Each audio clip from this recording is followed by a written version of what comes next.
Zazar Studios podcast, and I'm Jonathan. And I'm Troy. Yes, and basically what we're going to be doing is posting this to YouTube, and it's going to consist of basically what's going on in pop culture, like a bunch of new things that are coming out, what's going on right now, and we're going to be talking about what, out of those things, what we really enjoy and what we really hate. So, and then you guys can leave your opinions in the comments. We're not trying to sway anybody. We're just stating our minds and not giving a crap what anyone else thinks. So yeah, let's start. Anyways, the categories, what we're gonna be going over is stuff like the Grammys, the Oscars, video games that are coming out, the supposed new Xbox console, our work, and some stuff that we're doing with Pivot Kid. Anyways, let's start off with what we're doing. Well, Troy, you go ahead. Alright. I'm working on the next Jake and Jack. The episode is called Chugga. It's pretty much about Jack creating this new object that he saw in a vision, and it tells him to create an object of him, and doing so, he's going to guide him through life. So Jack does this. Chugga, yes. Yes. I'm stoked. And I think your subscribers will be too. Yeah, I hope so. But basically, Chugga is the LOL face. Yeah. And yeah, it's gonna be pretty cool. But I've got about 50 seconds done on it so far, and how many frames? How many frames is 50 seconds? That's 3,000. Oh my. Around. Wow. Yeah. That's a about lot. 3,000 frames. I don't have that much patience, dude. Yeah, I know what you mean. I feel that sometimes. Yeah. But So. I'm pretty excited for the project. We keep cutting each other off. I know, we gotta stop doing that. We do that every time. We do. It's because like the awkward pauses. Anyways, keep going. Okay. Well, alongside that, I'm also been getting voice actors together. I've had like a ton of auditions for that, and I already know who's gonna probably be the main characters and stuff. Yeah, so, I was really impressed on how many people actually auditioned. I did not think that people were gonna give a crap, honestly. But then you got really? Yeah, I didn't think you were gonna get that good of a reaction on the website. We'll have the website description. We'll have the website description. Shut up! I'm talking. We keep cutting each other off. Anyways, so let me say this one more thing. Okay, fine. Then I'll let you go about Mod Fun. All right. Let's just say, let's see how long that lasts until they figure out to pivot animation. You didn't say it was? Oh my gosh, that's hilarious. They might not care though. I mean, as long as they think the project has some potential. Yeah, well, I think it does, and they'll be able to put another thing on their resume. So whatever, bruh. Anyways, what me and Troy's brother Jake are doing, we're in a band together called Mob Spawn, and you can look us up. We're on like every social network available, basically. We got asked to do the soundtrack for a video game that this guy is making for the Android mobile phones or whatever. I don't know what marketplace it's going to go up on. I guess it's the Android marketplace. I don't know. I don't have a smartphone. I have a flip phone from like 4 years ago. But anyways, so I'm not going to be playing the game, but my music will be in it. So me and Jake have been trying to put it together, and it's really annoying to make. It's like, because Jake is doing all the effects, and I'm composing the song and putting it all together and building it, and it's going to be really hard to try and get the loops that we make to seamlessly flow into the next one, because the music is going to progressively build the farther you get into the video game.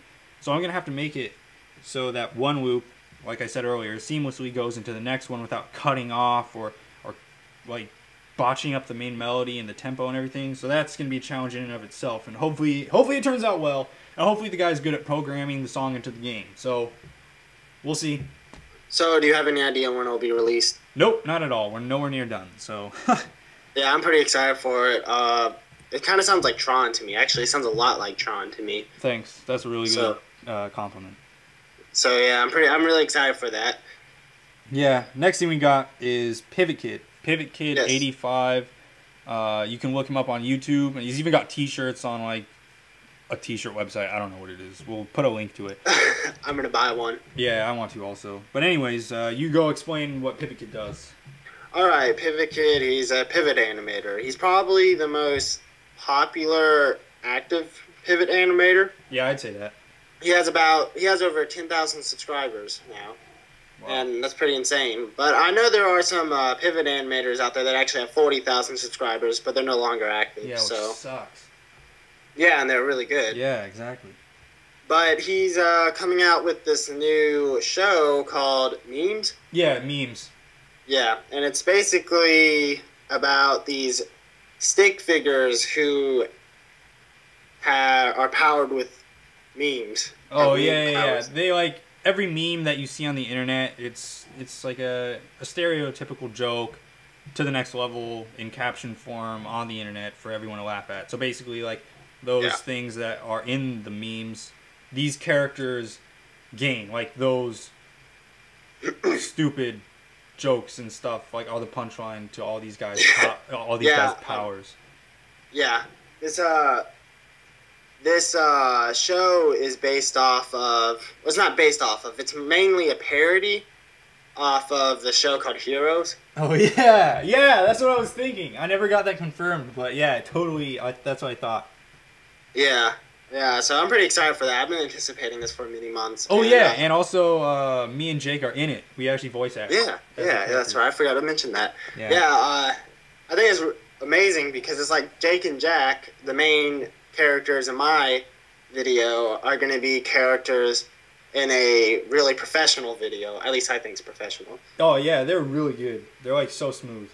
Oh, dude, the cinematography is amazing. Yeah, it's like really the camera angles and the way he pulls things off like that. You would think it was like flash based, like completely flash based.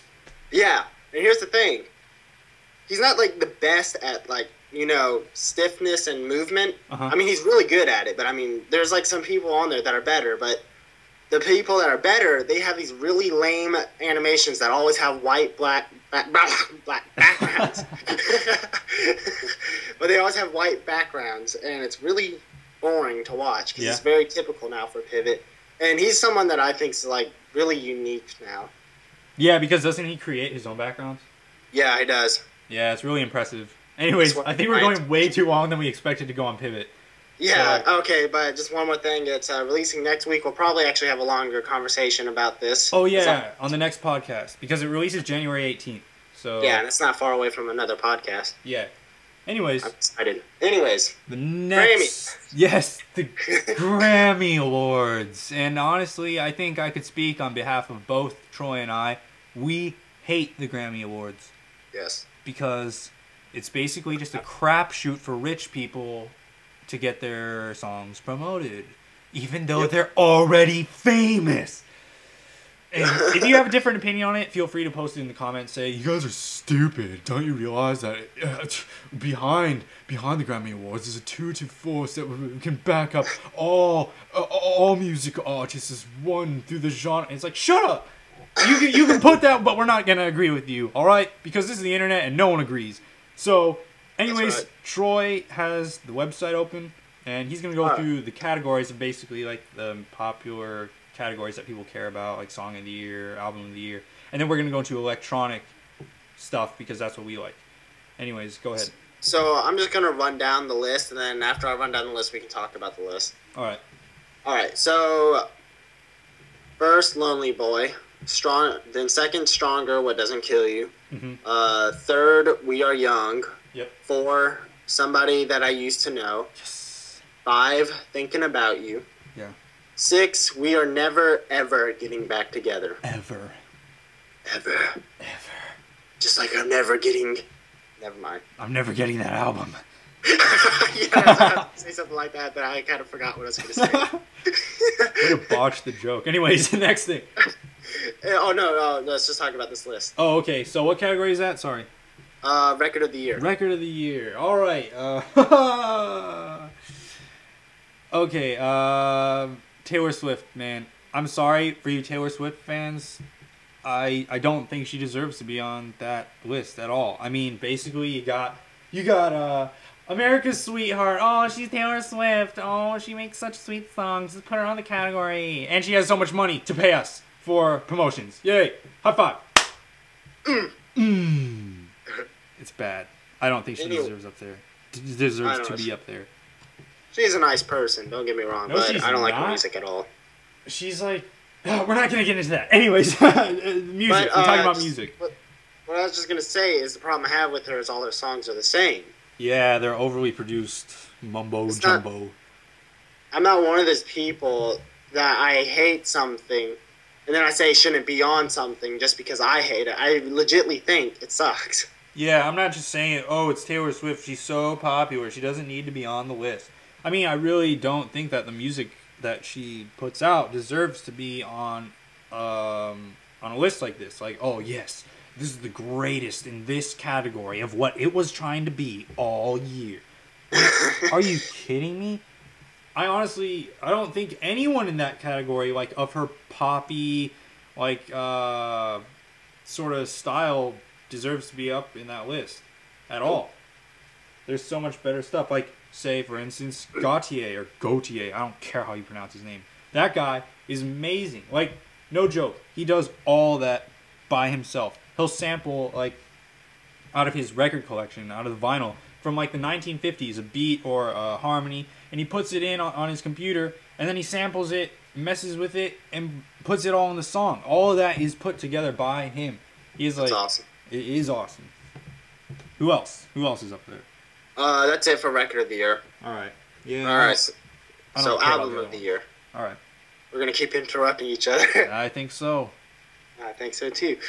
Anyways, I can't pronounce this one once again. Even El Camino. Okay, what he said. Okay, Some Nights. All right. Babel. Yep. Channel Orange. Blunderbuss. All right. Well, I haven't listened to Frank Ocean's Channel Orange, but I mean, apparently it's awesome. But I have no opinion on it yet. El Camino, it's by the Black Keys, and I think the Black Keys are pretty cool. All right. Some Nights, that's by the same people who made We Are Young. Fun, yeah. Period. But, I don't really like the album that much. I like some of the songs on there, and I really like We Are Young a lot. Yeah. But I don't really like the album as a whole. Yeah, I say that's a good single to take out of the album, is We Are Young. But other than that, I'm not a big fan of their style at all. Yeah, out of the list, from what I've heard on the list at least, We Are Young on some of these lists I think should win. Uh-huh. But that's about it.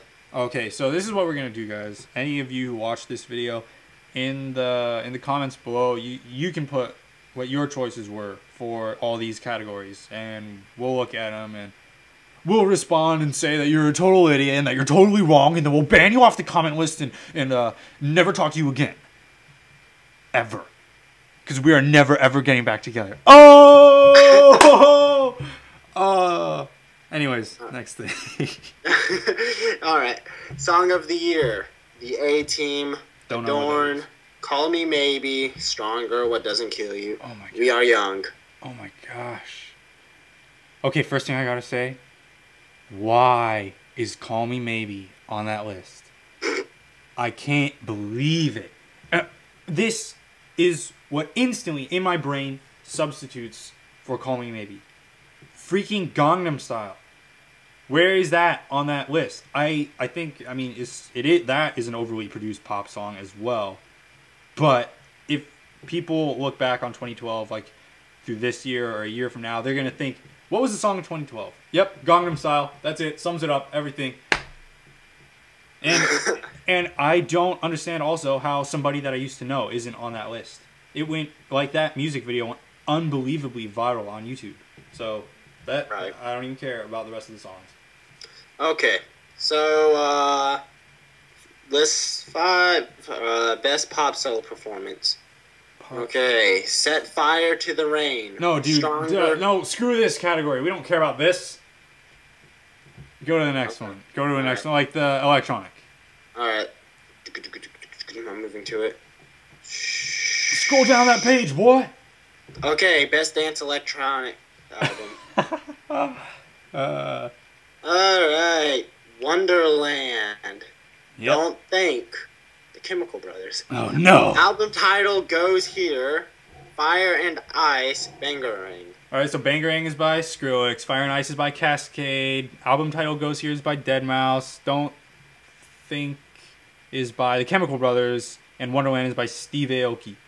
Honestly, I don't know why Steve Aoki's album isn't up in the pop section, because that's all this crap is. And if you like Steve Aoki, that's completely fine. But the fact that he's nominated for Best Electronic Album of the Year is a bunch of poop. I'm going to look up right now my personal list of the best freaking electronic albums of the year. And these are folks that you guys should check out if you guys are listening to this. And I think, Troy, you would agree with me that this is a pretty good list. Albums, let's see, I have it here. All right. American Spirit by Cherokee. In Decay by Calm Trues. 100% No Modern Talking by Knife Party. Relativity 2 by Lamette. Metropolis Part 1 by The M Machine. Welcome Reality, the deluxe version by Nero. And the original one came out in 2011, but they re-released it this year, so yeah. Can't Get Better Than This by Parachute Youth. That is an amazing bunch of songs. And this, by far, in my opinion, is the greatest electronic album of 2012. One by Uppermost. Yes. Amazing. That album. Every single song on that album is good. Yeah, dude. It's awesome.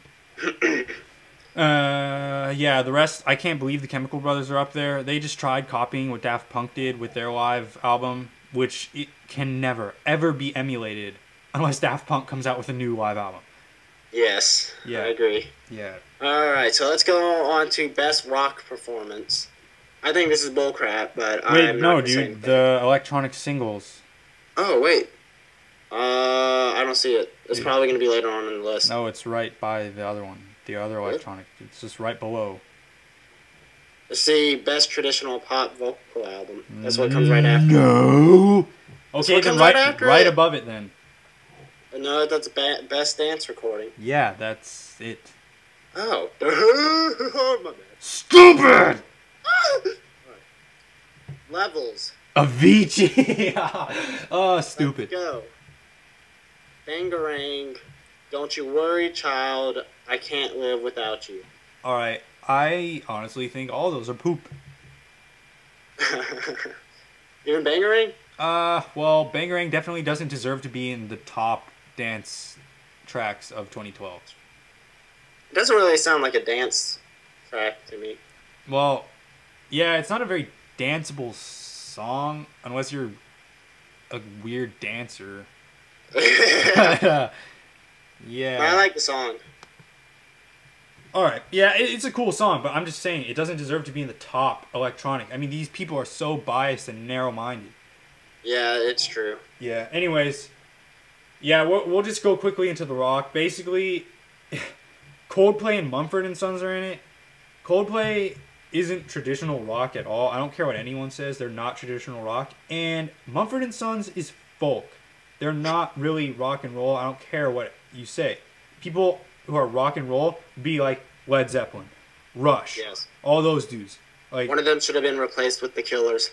Yeah, where the heck is the Killers' Battleborn album, dude? Seriously, that deserves to be on there more than Coldplay does.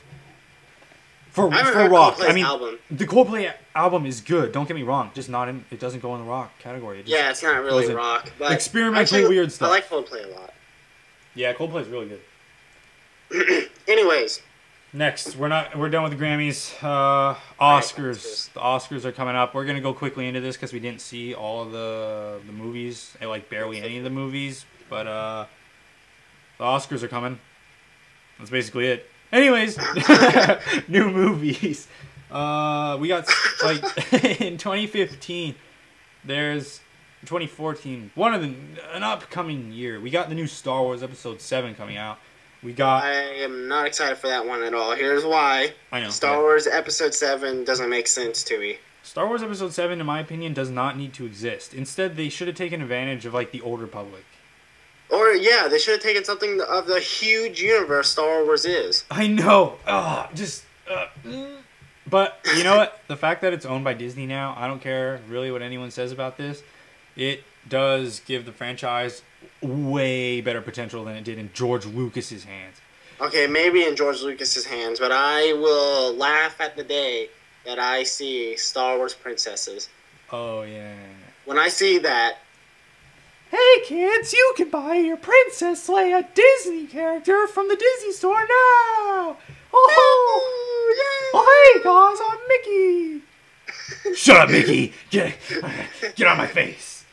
Anyways, okay. Avengers 2, Justice League, and the new Godzilla movie, which we're super stoked about. Oh, yes. Yes, dude. Okay, we're going to have a link to the page promoting the movie down in the description, and on their page they have it looks like a statue, like resin model of what the new Godzilla looks like. Dude, oh my gosh, it looks amazing. I know, I can't wait. Oh, dude, you know what's one? I heard like a comment. Somebody seriously said this. It doesn't look like Godzilla. What? Somebody said it doesn't look like Godzilla. Well, they're an idiot.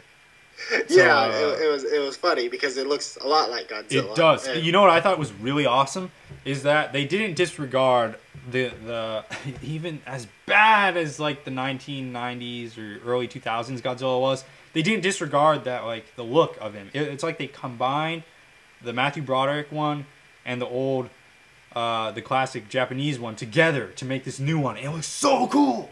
Yeah, I know. It does look really cool. And by the way, the 1990s Godzillas were really good. No, not the Japanese one. I'm talking about the one with Matthew Broderick in New York. Oh! Yeah. Disgusting. Yeah, it kills the canon. Disgusting for a Godzilla. For Godzilla, yeah. If it was a separate movie, it'd be fun and whatever. I mean, it still is a fun movie. Just to add it to the canon of Godzilla is bad. Well, okay, let me see. If it was like an original monster, I think it'd be kind of cool. Yeah, but as being Godzilla... That's what I said. You said to the original canon. I'm saying to add it to the canon is bad. Yeah, but you know, Rodan, Mothra, King Ghidorah, all those are in the canon too. I know, and those are good. Well, except for Mothra. No, I'm saying that version of Godzilla is a cool monster to be in the Godzilla franchise, just not as Godzilla. Oh, I get what you're saying. Like if they added him as a monster to fight against Godzilla. Yeah. Okay, I'm sorry, I misunderstood you. Like in Godzilla Final Wars. Oh yeah, Final Wars. That's like the best movie ever. Okay. Anyways, next category. If you got that joke, you got it. If you didn't, forget about it. Anyways, video games. Dead Space 3 and Colonial Marines. I cannot wait. That is coming out next month. I am going to have so much fun playing Aliens and Dead Space 3. Yes. I'm not getting Aliens, unfortunately, because I'm broke as... I don't know where I was going with that, but I'm broke, so... It's Micah's money. Yeah. Well, no, we're combining it to get Dead Space 3. Me and my brother are. So don't you have like a $60 card? No, I have a $30 card, and he has a $30 card. Ugh! Yeah, so with our powers combined, we're going to get Dead Space 3, and I was really pissed when I saw that there was co-op, but based off of, like, Rooster Teeth videos and them showing it and promoting it, like, Rooster Teeth is going to BS with that stuff. They'll tell it how it is. But and they said it was good because they played it. So I'm really can't wait excited for it because I'm going to be playing co-op with you. Yeah. And we're going to talk about that once we beat it, I guess. Or while we're playing it when the next podcast comes up. Yep, pulling all-nighters listening to Taylor Swift. Yeah. And then for Aliens Colonial Marines, I am extremely excited for that. Gearbox is creating it, developing it. I mean, I was very skeptical about the multiplayer at first because I was thinking at first, I was like, I don't know if this is going to be good. It kind of pits you Marines versus Xenomorphs, which is a good idea, but I was just worried about it because, I mean, kind of like putting aliens in a multiplayer, that's kind of hard to do, I think. Yeah, it's really hard. It would seem it would be really hard to balance the two. Like, hey, you're a Marine, and we assigned you as a Marine. You can't pick your class. Oh, and this guy, he's a Xenomorph, so he's going to sort of rape you in the anus hole. Yeah, Marines, they actually let you customize and crap, and you can have your own guns and crap, whatever you want to do. Yes, that's so cool. Yeah, there's so much to customize, and apparently you're going to be able to customize even your own Xenomorphs. Really? Yeah, I don't know the extent to that, though. I'm not sure, but they said that you'll get a point for your Marine and a point for your Xenomorph. Nice. To, like, level up, or whatever it is. Not level up, but customize. Yeah, that's pretty sick. So, I'll probably save up for it after a yeah, while. you should. Yeah. And the game's looking really balanced between the Marines and the Xenomorphs, and it just looks like a really fun game. Yeah. So that's pretty much all I have to say for that, but I'm really excited for that. Yeah, well, we're going to try and keep these videos to within a half an hour limit around there, so we're sort of running out of time, but there was one last topic we wanted to go over, and that's about the supposed new Xbox console, or the Xbox 720. Yep. Do you have any words about it? What are you looking forward to? I'm sort of excited for it, and I'm sort of not. I'm going to miss the 360. Yeah, good times, bro. That's my first console I've really ever gotten into and knew what I was doing. Yeah, honestly, well, first of all, we gotta say that this isn't confirmed at all, but this guy, he's basically like the spokesperson for Xbox, Larry Herb, or like Major Nelson. On his website, he has this countdown to like this big thing that's gonna be announced from Microsoft. And everyone's like automatically assuming that it's the new Xbox console, because it's Microsoft directly promoting this thing. And I don't know why they would put a big countdown down to a game. And also, other developers are getting ready to put out their consoles, like the Valve Steam box, Sony's PlayStation 4, whatnot. So it'd be really dumb if this wasn't the new Xbox. And also, Halo 2 remake. if it was a Halo 2 remake, it would be cool, but to have that much hype would be really disappointing. Yeah, I know what you mean. Yeah, but dude, imagine if they announce the new Xbox and then they do decide to do a Halo 2 remake. Oh my gosh, next gen Halo 2! Halo 2 is my favorite Halo. For campaign, I think, yeah, like definitely. Actually, I can't. I think all of them are fantastic, except for 4 and Reach. Honestly, those are my second place, but 1, 2, and 3 definitely got my first place spot for like campaign. Yeah, those are my favorites. Yeah. I hated ODST. Yeah, honestly, the first time I played it through, I was just like, oh my gosh, this is so amazing. But then playing it again, it was like not very replayable, in my opinion. Yeah, I know what you mean. That's how I felt too. I thought the firefight was a lot better than any of the other Halos. Like Halo Reach's firefight was pretty disappointing. Oh, yeah. Well, in comparison to ODST, I think Reach's was disappointing, but ODST's was so much fun.